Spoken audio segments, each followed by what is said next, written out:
Combined 7 ব্যাংকসে আসা question. দেখেন প্রশ্নটা কি বলছে, a cake divided into 18 pieces. একটা কেক 18 পিসে ডিভাইড করা হলো, ভাগ করা হলো।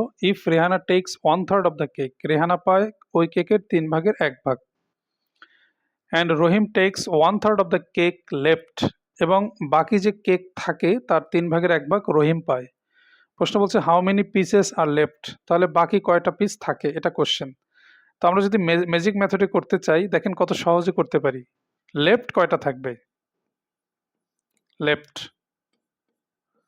ওই 18 যে কেকটা ছিল 18 পিস, এটার উপরে অপারেশন হবে। দেখেন প্রথমে রেহানা 3 ভাগের 1 ভাগ নিয়েছে। 3 ভাগের 1 ভাগ যদি নিয়ে নেয় তাহলে 3 ভাগের 2 ভাগ বাকি থাকে। যেহেতু লেফট চেয়েছে, আমরা ভগ্নাংশেরও লেফট নিয়ে কাজ করব, এটাই হচ্ছে ম্যাজিক রুল। 3 ভাগের 1 ভাগ নিয়েছে, তার মানে 3 ভাগের 2 ভাগ বাকি আছে। এরপরে রহিম 3 ভাগের 1 ভাগ নিয়েছে, তার মানে 3 ভাগের 2 ভাগ বাকি আছে। কাহিনী শেষ। জাস্ট কাটাকাটি করি।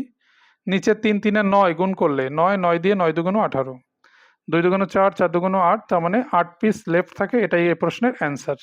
কয়েক সেকেন্ডে অ্যান্সার করার ম্যাজিক রুল এটা।